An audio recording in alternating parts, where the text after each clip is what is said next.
Suzuki di Indonesia memang kurang greget dalam beberapa tahun terakhir. Ini bisa dilihat dari minimnya motor baru yang mereka luncurkan di tanah air. Saat ini misalnya Suzuki hanya punya 4 varian skutik, yakni Address, Next, Avenis juga yang belum lama launching Burgman 125. Bandingkan dengan lini Yamaha dan Honda yang punya banyak skutik. Padahal motor Suzuki dikenal dengan kualitas dan daya tahannya. Tapi kenapa ya motor Suzuki kurang diminati di Indonesia? Berikut Mimin coba rangkum beberapa faktor penyebab Suzuki kurang diminati. Tapi sebelum itu bantu subscribe ya teman biar saya makin semangat share video tentang otomotif khususnya motor. 1. Desainnya bukan selera semua orang. Kalau mau jujur, masalah terbesar Suzuki memang bukan pada kualitas dan performa motornya, melainkan pada desainnya yang agak out of the box. Lihat saja desain Address dan Next lalu bandingkan dengan desain Honda Vario atau Yamaha Gear.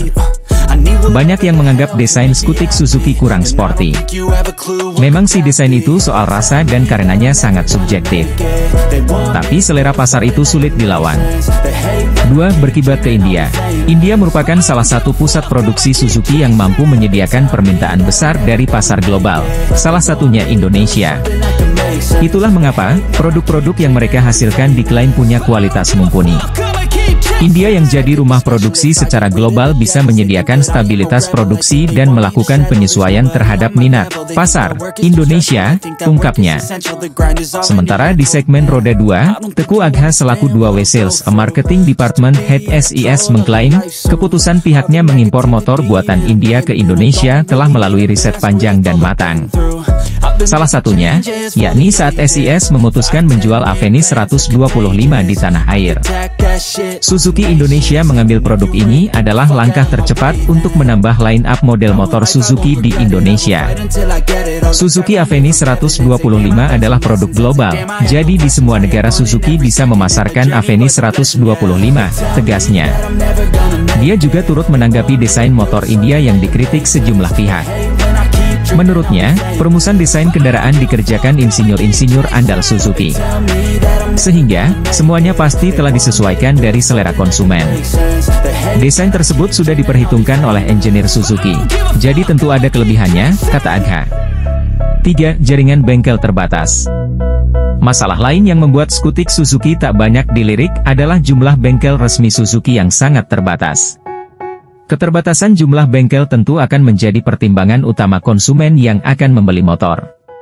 Layanan purna jual Suzuki juga kalah dan tertinggal dibanding Honda dan Yamaha. Sebagai contoh bengkel resmi YG jarang dan tidak sebanyak Honda dan Yamaha, bahkan perbandingan bengkel resmi Suzuki dengan Yamaha dan Honda di setiap kota 5:1. Selain itu juga spare part motor Suzuki YG terkadang sulit didapatkan, tidak seperti Honda dan Yamaha YG setiap bengkel, toko spare part selalu tersedia spare partnya. 4. MotoGP.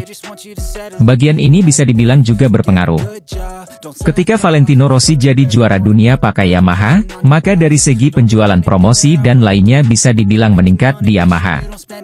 Dan MotoGP juga ajang balap sepeda motor internasional yang paling prestisius dan yang paling banyak digemari oleh masyarakat Indonesia.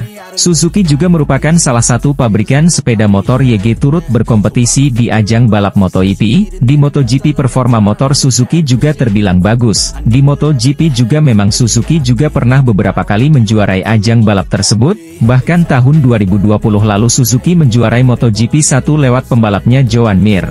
Namun karena Honda dan Yamaha lebih banyak mendominasi kemenangan di ajang MotoGP, lewat beberapa pembalap hebatnya seperti sang legenda MotoGP Valentino Rossi, Jorge Lorenzo, Nick Dohan, Dani Pedrosa, Marc Marquez, bahkan di tahun 2021 kemarin Yamaha kembali menjuarai MotoGP lewat Fabio Quartararo, sehingga menimbulkan persepsi bahwa Honda dan Yamaha motor yang terbaik karena lebih sering menang di MotoGP.